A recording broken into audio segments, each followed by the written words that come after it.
porta-voz do Hamas, Ghazi Hamad, abandonou uma entrevista à BBC nessa quinta-feira, ao ser questionado como ele justifica o assassinato de famílias israelenses. Quer dizer, foi questionado a respeito disso, levantou e foi embora. E olha que tem tanta gente justificando por aí, né? Vamos assistir, depois eu comento. How do you justify killing people as they sleep? You know, families. How do you justify killing hundreds of people in... I want to start this interview. Acabou a entrevista, quero parar e tal. Essa pergunta aí, muito complicada. A gente vê isso, né, numa proporção muito menor, quando o político brasileiro foge de pergunta, etc.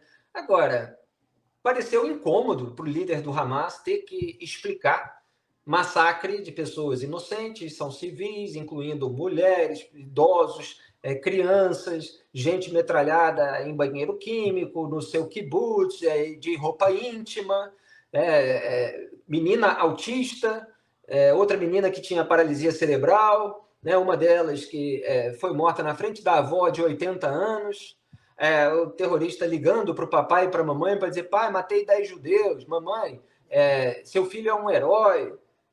O sujeito não quis explicar. Eu até ironizei no Twitter que a esquerda brasileira justifica o terror melhor do que até... justifica o terror melhor até do que o porta-voz do Hamas, né? É tanta gente aí no debate público fazendo isso.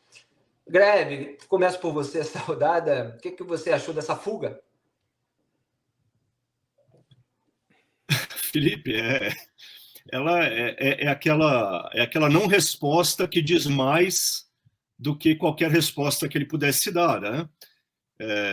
Ele deixou manifesta ali não só a falta de razões para dar, como o incômodo brutal que o assunto causa, né? Então, é o não dizer que vale mais do que 1000 palavras. Exatamente. O silêncio que vale mais do que 1000 palavras, né? Ele sentiu, parece que vestiu a carapuça e naquele momento não teve nem sequer uma habilidade maligna para tergiversar. Duda, quer comentar? Ele não teve a habilidade, mas a única resposta que qualquer líder do Hamas vai dar para essa pergunta é que eles acham que está certo matar pessoas inocentes. O Hamas sempre defendeu isso, nunca defendeu outra coisa. Não se incomoda se a pessoa está dormindo ali, como na pergunta, se é criança, se é mulher, se é idoso. O que eu acho que aconteceu aí nessa situação específica é que era uma entrevista para a BBC. E aí ele achou que isso ia pegar mal. Quando fala ali para Al Jazeera ou para os canais do Hezbollah ou os canais próprios deles, aí eles falam a verdade, né? Aí não precisa fugir. Pois é, e a gente separou mais uma declaração, que é da fala do Ismail Haniyeh, líder do Hamas no exílio, que vive comodamente entre o Catar e a Turquia. Em entrevista ao canal de televisão libanês do Hezbollah, Al Mayadeen, nessa quinta, ele afirmou que o Hamas precisa do sangue de civis palestinos. Vamos acompanhar, porque nós também legendamos em português esse vídeo, a gente está fazendo uma cobertura que traz os elementos para expor para vocês, espectadores e leitores de O Antagonista e da Cruzoé. Não é aquela cobertura em que se omite informação que a gente está vendo. Quer dizer, né, a gente sabe que tem muito por aí, né? Porque quando é omissão, a gente não vê o elemento, né? A gente sente, a gente percebe que ele está sendo omitido. Aqui ele é exposto. Pode soltar.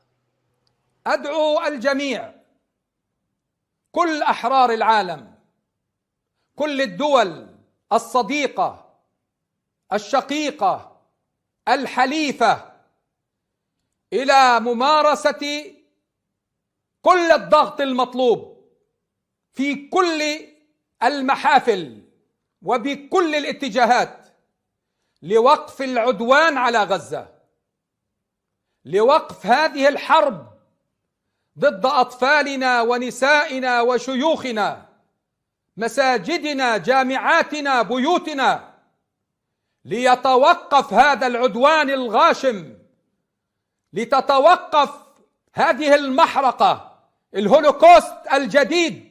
كما قلت وفي كل مرة أكرر، إن دماء الأطفال والنساء والشيوخ لا أقول تستصرخكم، بل نحن الذين نحتاج هذه الدماء لكي توقظ فينا روح الثورة، لكي توقظ فينا العناد، لكي توقظ فينا التحدي والسير إلى الأمام.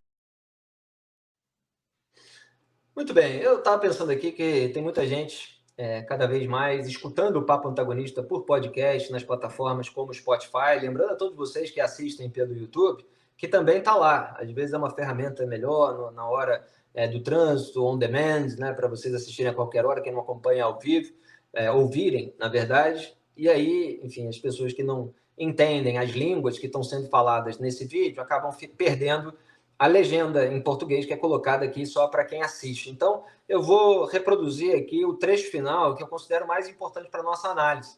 Ele fala assim, abro aspas, o sangue das mulheres, das crianças, dos idosos, não estou dizendo que este sangue está pedindo pela ajuda de vocês.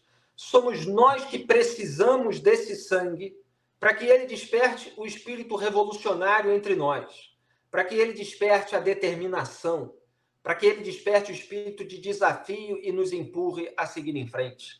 Fecho aspas. Quer dizer, está dizendo que precisamos desse sangue.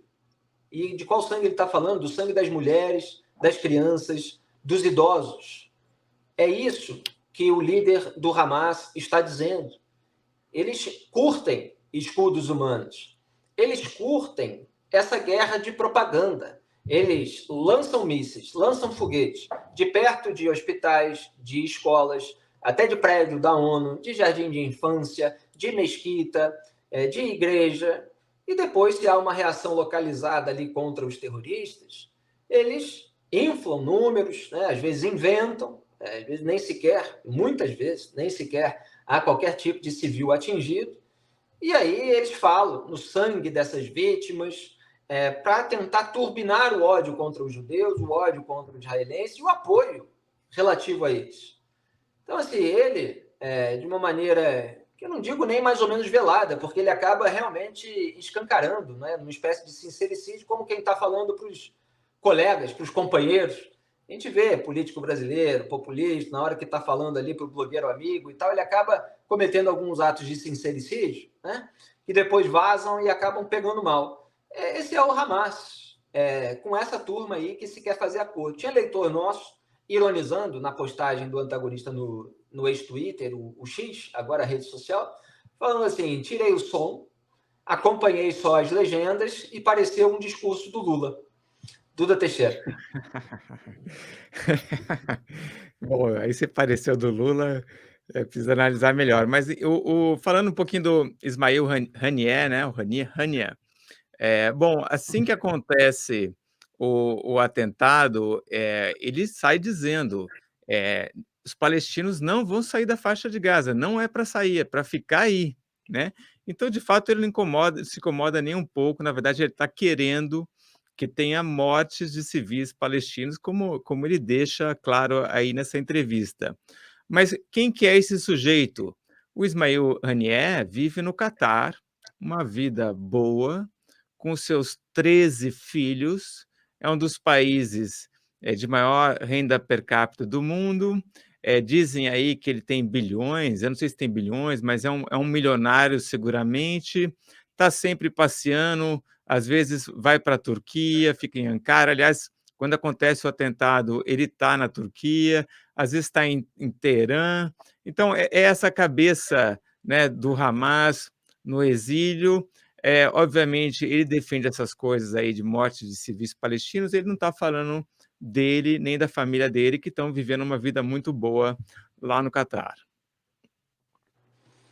Gré, que fique claro, né? Era a ironia do nosso leitor, agora com um fundo de verdade, não na parte, evidentemente, relativa a sangue, porque o Lula não se assanha tanto a chegar a esse ponto. Agora, na parte relativa ao cessar-fogo, né, nessa acusação genérica de holocausto. É um holocausto na cabeça dele em relação aos civis palestinos, mistura tudo, né? O nazismo que exterminou 6 milhões de judeus, com a reação militar de Israel depois de um massacre para eliminar terroristas e com o Hamas inflando números ali de vítimas civis inocentes. Então, nesse ponto de apelo por um cessar-fogo, que parece mesmo que o Hamas está sentindo, porque Israel, em menos de 24 horas, eliminou 4 líderes do Hamas. 4 pessoas que têm uma posição de destaque, inclusive um comandante de batalhão do Hamas. Então, parece que eles realmente estão sentindo esse bombardeio e estão tentando turbinar a propaganda. Agora, Israel continua bastante determinado. Graeb. Continua bastante determinado. É preciso dizer, inclusive, que até mesmo os Estados Unidos começam a pressionar um pouco Israel para que faça alguma abertura para a entrada mais intensa, né, de ajuda humanitária. Mas Israel está determinado. Os sinais são todos de que a incursão terrestre está muito próxima de começar. Hoje, no final da tarde, no meio da tarde aqui no Brasil, já à noitinha lá em Israel e Gaza, teve uma interrupção também na internet, nas comunicações, que os jornais lá de Israel interpretaram como um possível sinal de que também seria um prenúncio, né, do avanço ali de tropas terrestres.